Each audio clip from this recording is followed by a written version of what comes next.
Good morning, fellow members of the committee and the supporting staff, and to our partners in development, to our around. Magandang umaga sa ating lahat. Good morning, Mr. Chair. Okay, so today we are going to procure 4 projects.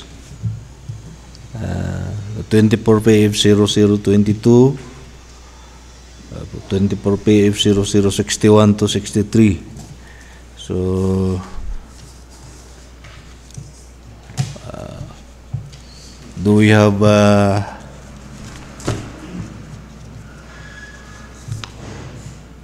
all the result of the electronic eligibility in our records, Secretariat? Lahat ba ng projects may participants?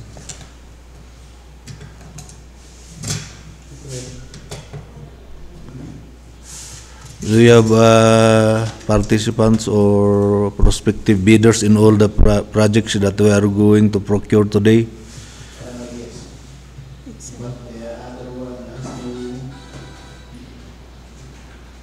no bid sheet for the 24 PA, so Okay, so thank you for that information. Kaya pala wala dito yung 0062 sa result. Okay, so before we proceed, I now call this bid opening to order. So let's start with the opening of the bid for the project 24 PF0022. So previously we have already run the eligibility for this contract, since it was only re-advertised due to the approval of the modification. So for the previous result, this joint venture between DGY and Norjan, eligible siya for the project. So let's now open the bid. Please do the voting.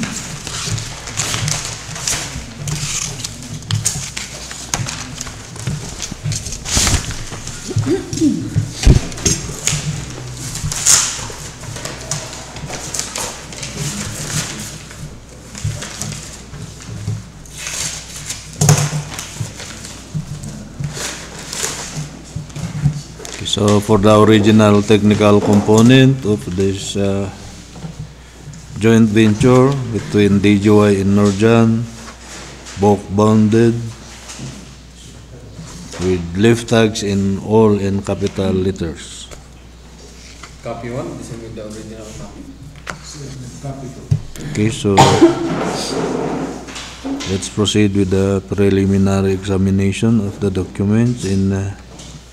Since the bidder passed the electronic eligibility, we'll proceed directly with the examination of the bid security under lift tag Charlie.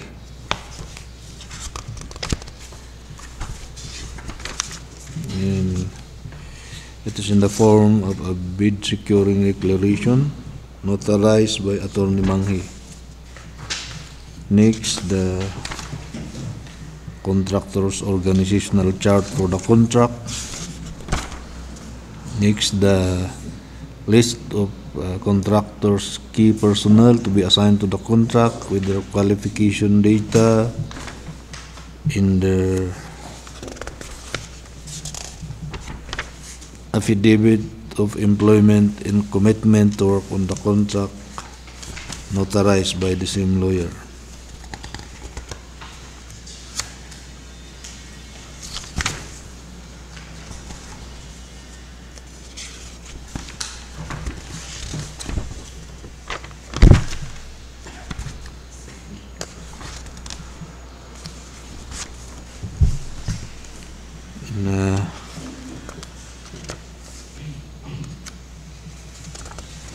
The attached certificate of accreditation of the materials engineer, valid until January 12, 2025.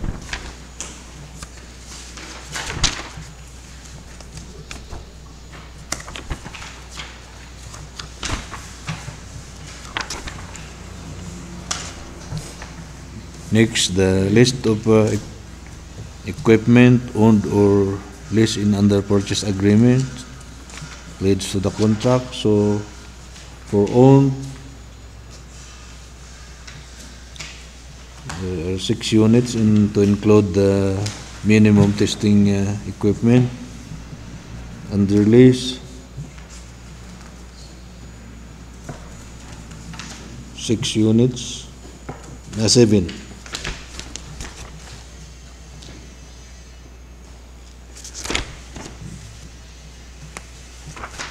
Under purchase agreement, none. With attached supporting documents, the certificate of inspection issued by mileage for the excavator, deed of absolute sale,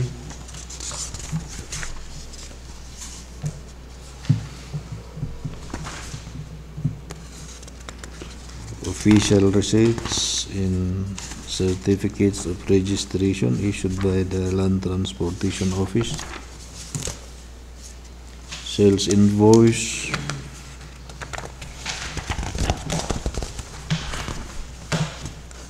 charge invoice. Next is the minimum list of minimum apparatus. Next, lease agreement between the contractor in Saturnino Talag for 1 unit cargo truck, notarized. Attached documents. Another agreement between the contractor in Priscilla Fongwan for 1 unit water truck. The attached documents.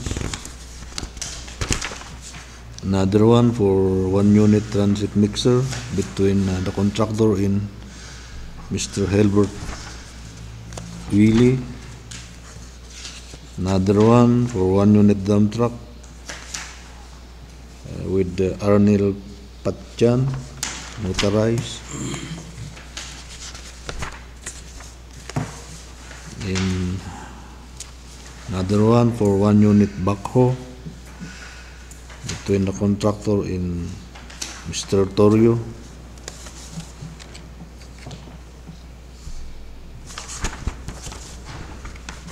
With the supporting documents, deed of sale in purchase.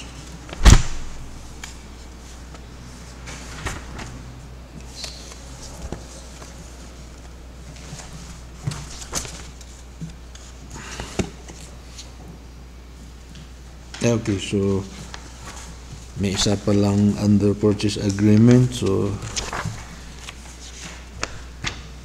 is the attached agreement between MDL Trucks Heavy Equipments and Parts Supply in the contractor for 1 unit brand new mobile batching plant. Notarized. Next, the omnibus sworn statement.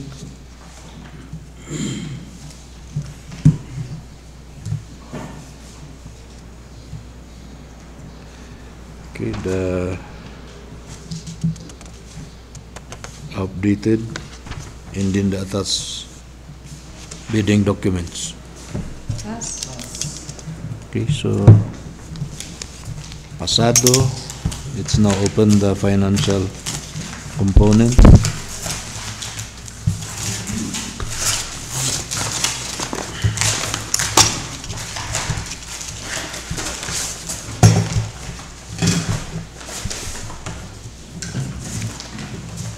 For the original, bounded with leaf tags in all in capital letters. Copy 1, the same. Copy 2, the same. Okay, so let's proceed. Table of contents, bid form, bill of quantities, summary of bid prices,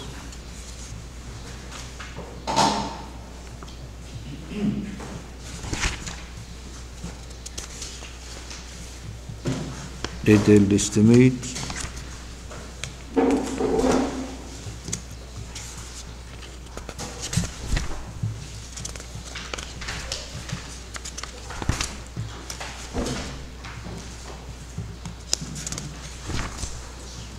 the summary of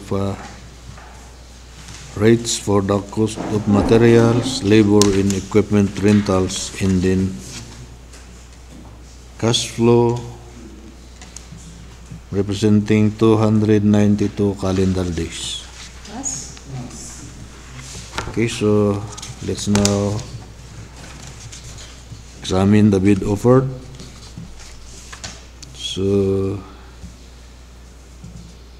the amount of bid is 62,625,017 pesos in 20 centavos. 62,625,017.20. And discount none.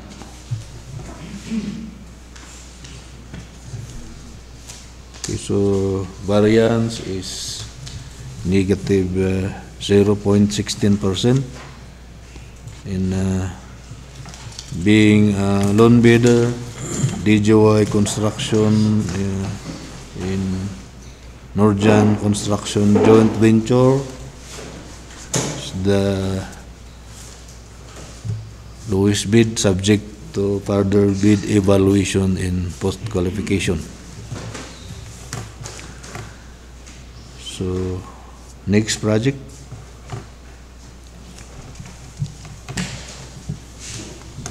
For 24 PF 0061. So, again, loan bidder, State Construction, but result of the electronic eligibility reveals that the contractor failed for NFCC. So we have here the We have attached, sir, the documents, the NFCC, new computation for NFCC in our bid, sir. okay. So what is the pleasure of the committee with regards to the comment of the contractor? So, Mr. Chairman, I move that since the contractor stated that she has attached the NFCC, we will open it manually. Second motion. Okay, so with that motion, we'll now open the bid for to ascertain if indeed the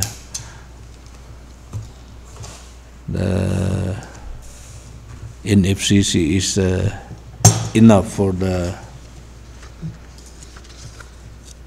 implementation or consideration for his bid to the project. Okay, so let's now open.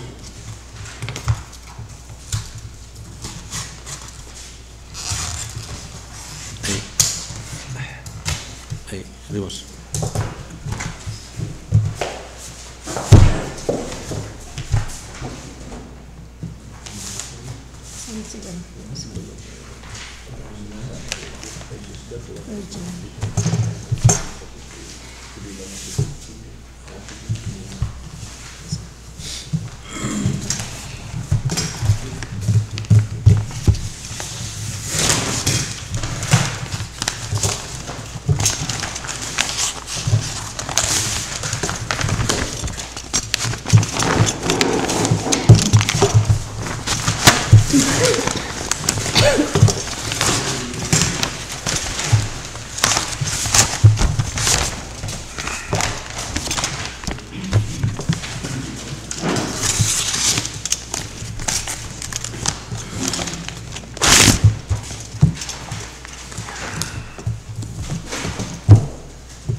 Okay, so for the original technical proposal, book bounded, with leaf tags in partially capitalized. So copy 1, this one is fixed with the original copy. Okay. Okay, so let's examine the attached computation of the NFCC, which lift tag 2.5, lift tag 2.5, no, 24.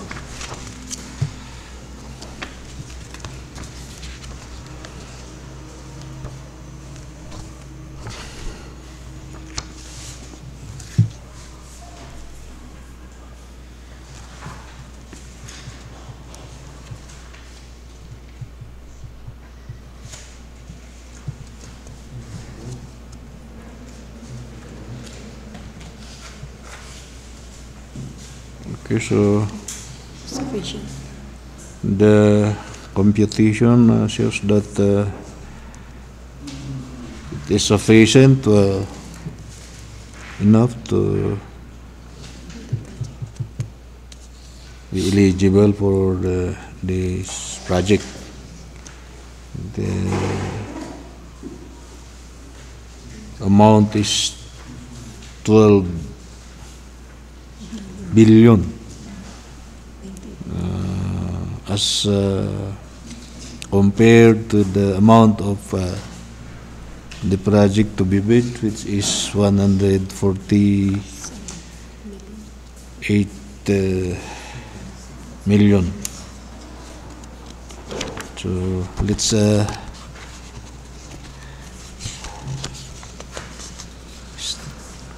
proceed again to the other documents. So for PhilJEP's registration is valid until November 21, 2024. DTI certificate is valid until September 19, 2027. The mayor's permit issued by the municipality of Bacon, valid until December 31, 2024. The tax clearance, so valid until November 20, 2024. Pasok pa. In the audited financial statement, it was filed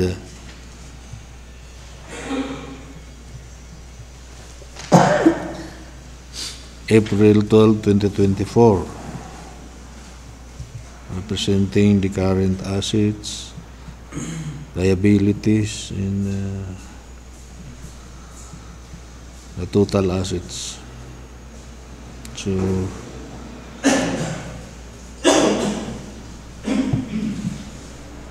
Name of auditor is Leomar M. Quezon. So it was really stamped by the BIR. The pickup license,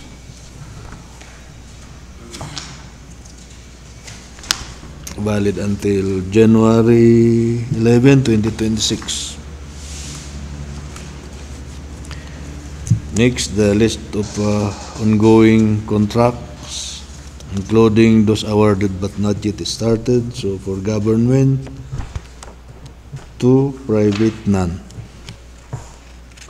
Amount of 128 million and 88 million. And for the SLCC,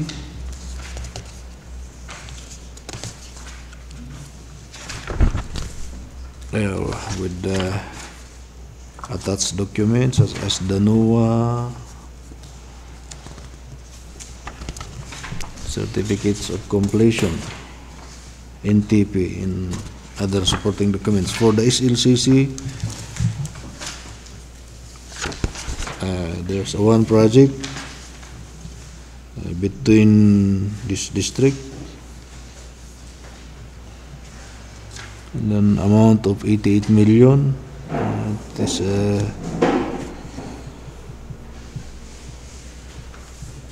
project implemented along the Baguio Bontoc Road with the supporting documents, NOAA, NTP,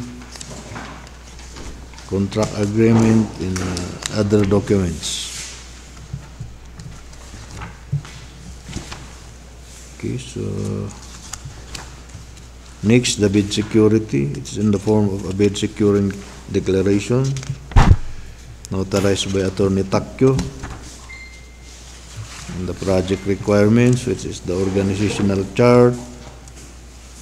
So, meron the list of contractors' personnel to be assigned to the contract with the qualification data and the certificates of employment in affidavit of commitment to work on the contract notarized by the same lawyer.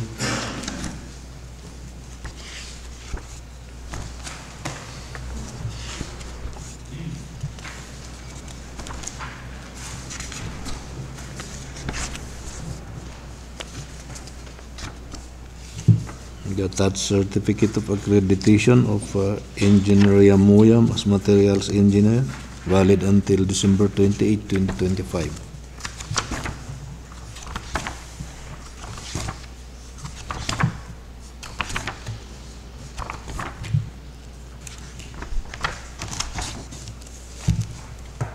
Next, the list of contractors' major construction and laboratory equipment units for owned various under lease, 1, 2, 3 units, and under purchase agreement, none. With attached documents,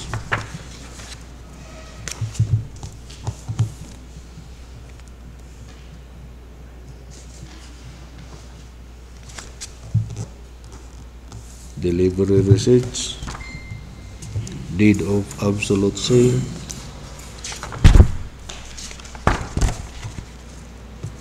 official receipts and certificates of registrations issued by LTO, sales invoice for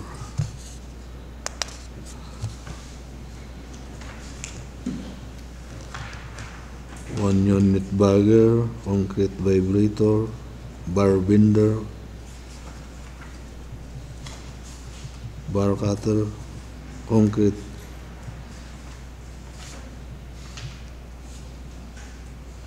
shader in plate compactor, sales invoice, cash invoice. Next is for agreement under the listed equipments under lease. So between the contractor in George Yubos for 1 unit dump truck and 1 unit modernized road grader. notarize with attached documents, ORs and CRs of the equipments. Another one for 1 unit water truck between the contractor in Suntec Pacific Logistic Corporation, notarize with attached documents and certifications.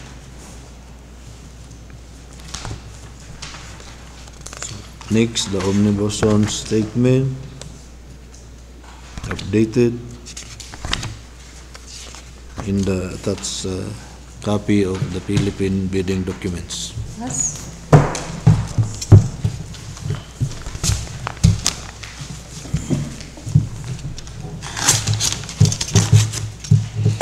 So first we'll now open the financial component. So for the financial component, the same specifications with the financial. Same with copy 1. Okay, so table of contents, bid form, bid prices and the bill of quantities.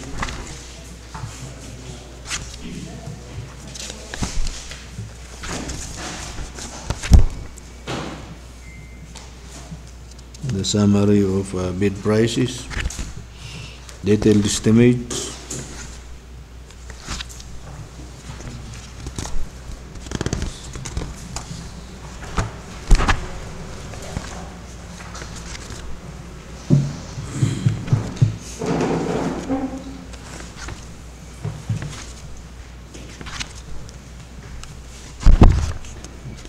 the summary for the cost of materials, equipment rentals in labor rates, and then a cash flow representing 302 calendar days. Pass. Okay, so fast, let's take a look at the bid offered. So the amount of bid is 147,600,149 pesos and 15 centavos. 147,600,149.57 with no discount offer. 147,600,149.57.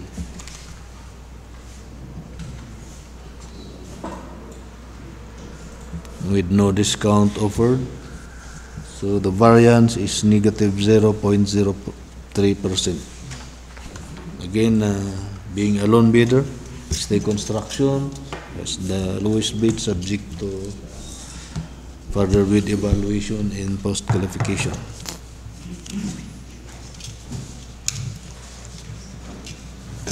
Next is for 24 PF 0062, but no bidder, so failure of bidding for this project. So Secretariat, this is for re-advertisement. Thank you, sir. Can excuse po. Yeah, thank you, ma'am, for. So next project is the 24 PF 0063, concreting of Barangay Sagubo to Sitio Tadayan, Barangay Pudong FMR, Kapangan Benguet. So again we have a lone bidder, Ropchi Construction, and as per result, the contractor passed the electronic eligibility. Let's now open the bid of Ropchi.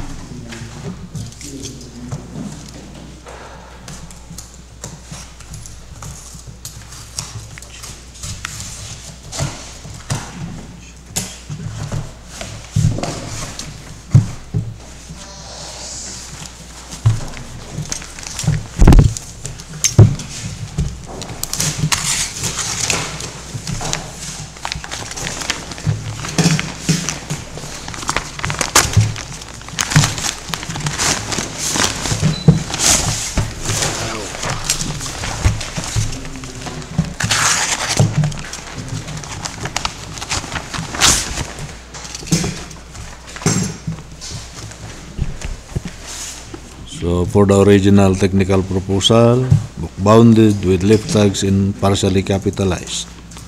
The same with copy 1. Okay,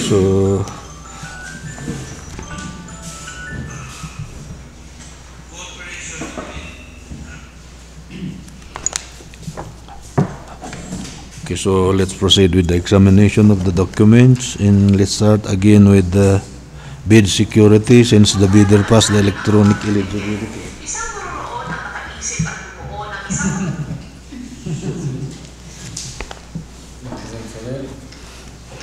Yung kapihan sa ano yun? Sa region. Under Lift Tag Golf. It's in the form of a bid securing declaration notarized by Attorney Marlon Caltino. Next, the contractor's organizational chart for the contract. I'm sorry, I think, did I read the Notary Public, right? I thought it is Marlon Almora. The list of key personnel to be assigned to the contract with their biodata,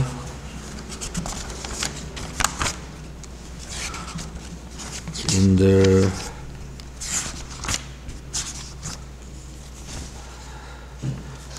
employment certificate,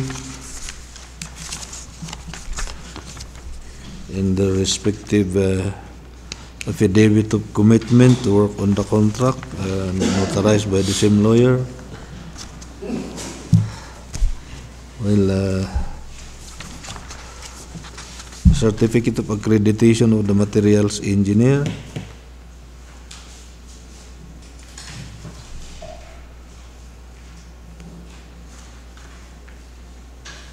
valid until March 11, 2027. Next, the list of contractors' major construction and laboratory equipment units leads to the contract for owned, various, under lease, 5 units under purchase agreement, none. With attached documents, the deed of sale, official receipts in certificate of registrations, deed of sale, that is for the owned equipments, and for the equipments under lease, we have here the attached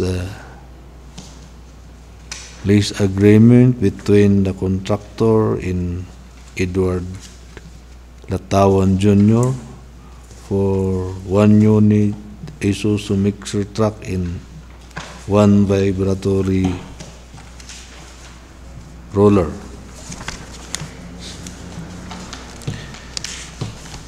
Notarized by Attorney Takyo with the attached documents.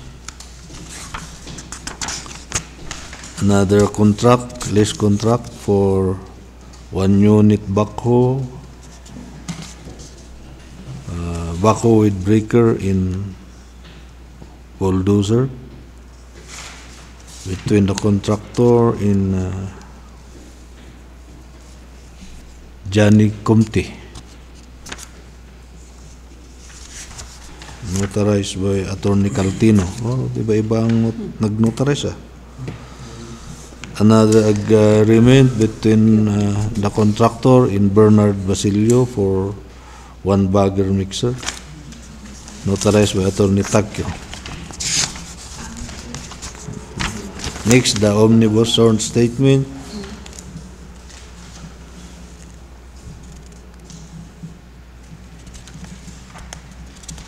Updated, and then the attached bidding documents. Okay, so having passed the technical, let's now open the financial component.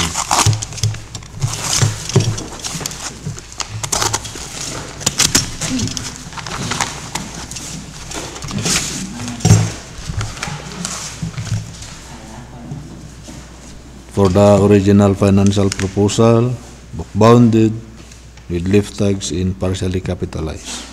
For copy 1, the same.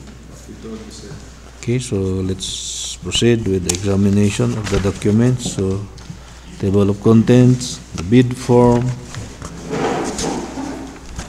bill of quantities,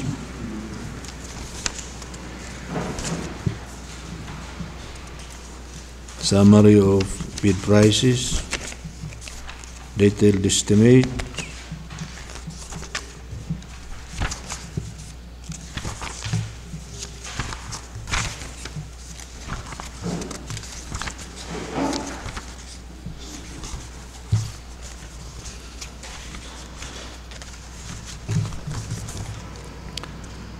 summary sheet for the cost of materials, labor, and equipment rentals, and then cash flow by quarter, and payment schedule. So, calendar days is provided in the summary of bid prices, which is 57 calendar days. Tali ba? Tama ba?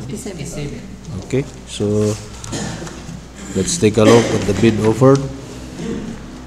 The amount is 4,974,158 pesos in 96 centavos. 158.96 with no discount offered. So variance is negative 0.02%. And being a lone bidder, Roxy Construction, the single is the lowest bid, subject for further bid evaluation in post-qualification. Okay, so we are done with the opening. Again, for 24 PF 0062, Secretariat will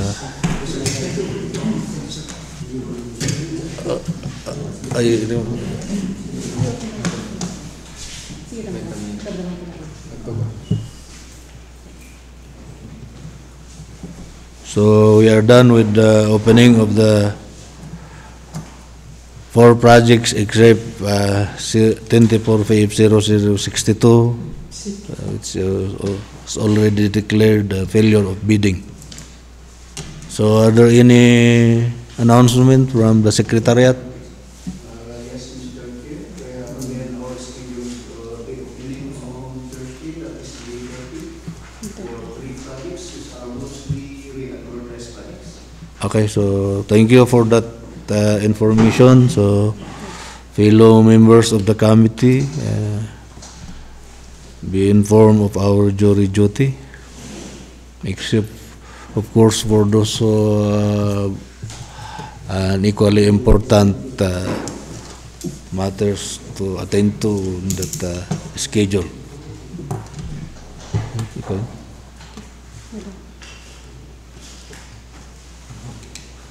Okay, no more?